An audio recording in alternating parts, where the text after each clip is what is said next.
अब हम लोग करते हैं अपना next question, question number 8, secant theta minus tan theta whole का स्क्वायर। तो अभी हमें सीकेंट थीटा किसके इक्वल होता है, 1 ओवर कोस के, तो मैंने लिखा 1 ओवर कोस, माइनस का माइनस टेन क्या होता है, sine theta over cos theta, ये आ गया। अब देखिए दो वैल्यूज है आपके पास ओवर में और बीच में प्लस या माइनस का साइन अगर आए तो इसका मतलब होता है हमने एलसीएम लेना। तो इन दोनों का एलसीएम ले, एलसीएम क्या आएगा, दोनों ओवर वाले नंबर सेम है तो यही वाला नंबर क्या आ जाएगा, एलसीएम। जब ओवर सेम हो वही आता है तो सेम ऊपर न्यूमिनेटर भी अगर numerator same to same copy paste हो जाते हैं, 1 माइनस साइन थीटा। अब ये स्क्वायर है, ये स्क्वायर मैंने ऊपर वालों को अलग कर दिया और नीचे वाले का स्क्वायर अलग कर दिया होगा, समझ आ रही होगी।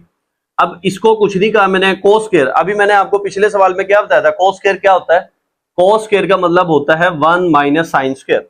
ये ऊपर वाली वैल्यू ऐसी कोस स्क्वायर की जगह पे आ गई है। ये देखिए ये 1 को 1 का स्क्वायर लिखते हैं, साइन स्क्वायर को साइन का, तो फिर मैंने इसको एक दफा माइनस में लिखा और एक दफा प्लस में। ये वाली वैल्यू, ये स्क्वायर इस माइनस वाली वैल्यू से कट गया तो एक दफा ये ऊपर माइनस रह गया और नीचे रह गया प्लस। ये आपकी राइट हैंड साइड थी। अब इसके बाद जो क्वेश्चन नंबर 9 है ये आप लोगों की प्रैक्टिस के लिए, इसको 9 और 11 ये आपकी प्रैक्टिस के लिए है। इससे रिलेटेड जो क्वेश्चन है वो मैंने आप लोगों के सामने करवा रखे हैं। अब क्वेश्चन नंबर 12 पे चलते हैं, आखिरी सवाल पे। आखिरी सवाल क्या कहता है, sine 6 theta minus cos 6 theta. Sine की पावर 6 है, कोस की पावर, इतनी बड़ी पावर को सोल्व करना मुश्किल है, तो फिर हम लोग क्या करेंगे, इसको तोड़ के लिखेंगे। मैंने तोड़ने का तरीका क्यूब का फार्मूला बनाने की कोशिश कर रहा हूं। साइन स्क्वायर थीटा होल की power 3 cos square theta whole की पावर 3 2 6 हो जाएगा। अब हमने क्यूब का फार्मूला पढ़ा हुआ है, क्यूब का क्या फार्मूला था, ए का क्यूब माइनस बी का क्यूब हो तो उसको लिखेंगे ए माइनस बी। मैं हमेशा बताता हूं कि बेटे इसको पढ़ने का तरीका, ए का क्यूब माइनस बी का क्यूब, एक दफा इनकी पावर हटा दे तो ए माइनस बी रह गया। फिर आपने क्या करना है, फर्स्ट का स्क्वायर माइनस आए तो प्लस, दोनों को इकट्ठा करके लिखें प्लस बी का स्क्वायर। तो अब इस फार्मूले के मुताबिक जरा देखिए, कॉपी पेस्ट मैंने किया, फर्स्ट माइनस सेकंड, पावर हटा दी, फर्स्ट का स्क्वायर प्लस माइनस था तो प्लस, दोनों को इकट्ठा करके लिखा प्लस सेकंड का स्क्वायर।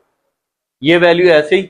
अब इसको मैंने ना क्या किया है, थोड़ी सी टेक्निक इस्तेमाल की है। मुझे क्वेश्चन में यहां पे चाहिए 1 माइनस, जबकि मेरे सवाल में क्या आ रहा है प्लस, तो मुझे माइनस लाने के लिए मैंने टेक्निक यूज की है कि साइन स्क्वायर का स्क्वायर प्लस कोस स्क्वायर का square plus 2 sign square theta cos square theta, इसको मैंने प्लस भी कर दिया है, इस वाली वैल्यू को मैंने प्लस भी कर दिया है और इसको minus. 2 sine square plus cos square minus 2 sine square cos square, plus भी कर दिया माइनस भी, और ये वाली वैल्यू वैसी की वैसी, ये एज इट इज। ये देखिए ए का स्क्वायर प्लस बी का स्क्वायर प्लस 2ab, ये आपके पास बन गया होल का स्क्वायर, मतलब फार्मूला बन गया। अब माइनस के 2 साइन स्क्वायर कोस स्क्वायर में से प्लस के 1 निकाल दे, माइनस